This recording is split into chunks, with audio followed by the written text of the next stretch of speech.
Hello everyone, आजे आपणे एकदम चटपटा एवा देसी चणाનું सूकું શાક બનાવીશું। आ શાક पूरी સાથે ખાઈ શકાય છે અને ટેસ્ટમાં એકદમ સરસ લાગે છે। આમાંથી ચાટ પણ તમે બનાવી શકો છો। તો એના માટે પહેલાં આપણે ડુંગળી કે ટમેટાનો ઉપયોગ નથી કરવાના, તો એના માટે એક આપણે પેસ્ટ તૈયાર કરીશું।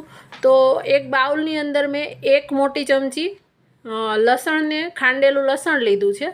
ત્યાર પછી એની અંદર ધાણા જીરું પાવડર લેવાનું છે। તો 2 નાની ચમચી આપણે ધાણા જીરું પાવડર લઈએ છીએ। ત્યાર પછી 1 ચમચી હળદર લઈએ છીએ।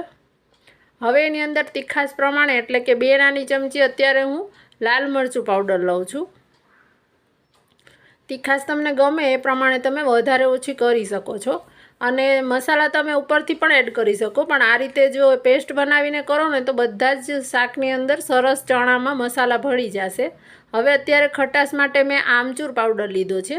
તો મેં 1.5 ચમચી જેટલો આમચૂર પાવડર લીધો છે। અત્યારે હું બધા જ માપ નાની ચમચીથી જે મસાલાની હોય છે એ ચમચીથી લઉં છું, એટલે એ રીતે બતાવું છું।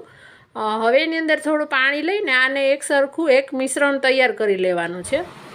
મારા હસબન્ડનું ફેવરેટ છે આ શાક, એને આ લસણિયા ચણાનું શાક પૂરી અને દહીં એનું કોમ્બિનેશન એને બહુ જ ગમે છે। આમાં તમે જો લસણ ના ખાતા હોય તો લસણ સ્કીપ કરી શકો છો અને આદું લઈ શકો છો અને આદુ લસણની પેસ્ટ પણ સાથે લઈ શકો છો, પણ મારા ઘરમાં આ રીતે લસણિયા ચણા વધારે ભાવે છે એટલે હું આ રીતે લસણિયા કરવા વધારે લસણનો જ ઉપયોગ કરું છું।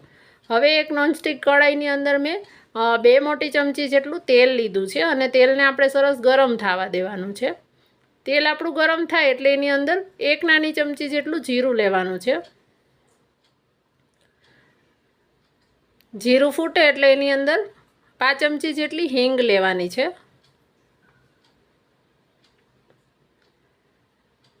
ત્યાર પછી આપણે જે તૈયાર કરેલી આપણી પેસ્ટ છે એ પેસ્ટ આની અંદર આપણે લઈ લેવાની છે ને ગેસની ફ્લેમ મીડિયમ રાખવાની છે એટલે છાંટા બહુ ના ઉડે।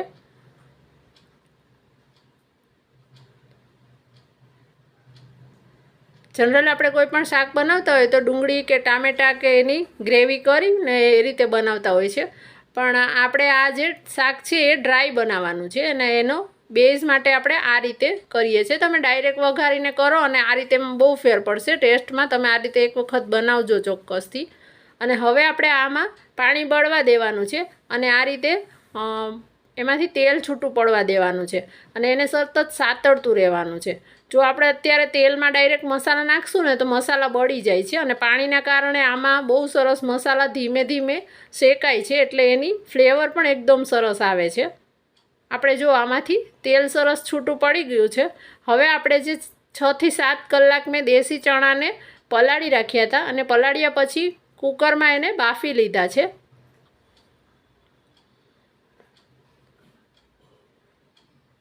અને એ ચણા આપણે આની અંદર લઈ લીધા છે। પહેલાંના જમાનામાં જમણવારમાં આ ચણા બનાવતા હતા, બુંદી ગાંઠિયા અને સાથે આ ચણાનું આવું કોરું શાક, અથવા તો પછી લીસા લાડવા ગાંઠિયા અને આ ચણાનું શાક, એ બહુ સરસ લાગે છે। હવે આ બધું સરસ મિક્સ કરી લેવાનું છે। આપણા ચણા ઓલરેડી બફાયેલા જ છે એટલે એને એક વખત ખાલી મસાલામાં મિક્સ કરવાના છે।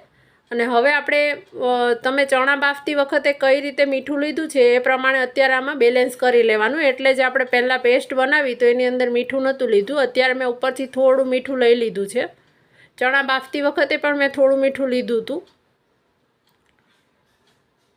આમાંથી સરસ તેલ છૂટું પડે એટલે તેલ બહુ નહીં બહાર નહીં છૂટું દેખાય, પણ આમાં નીચે દેખાશે પાણી બધું બળી ગયું છે ને આવું કોરું થઈ ગયું છે। આ ચણાને તમે 2 દિવસ સુધી ખાઈ શકો છો, બગડતા નથી અને તમે ટ્રાવેલિંગમાં સાથે પણ લઈને જઈ શકો છો।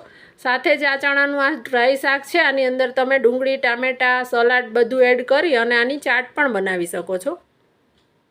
તો રેડી થઈ ગયા છે આપણા ચણાનું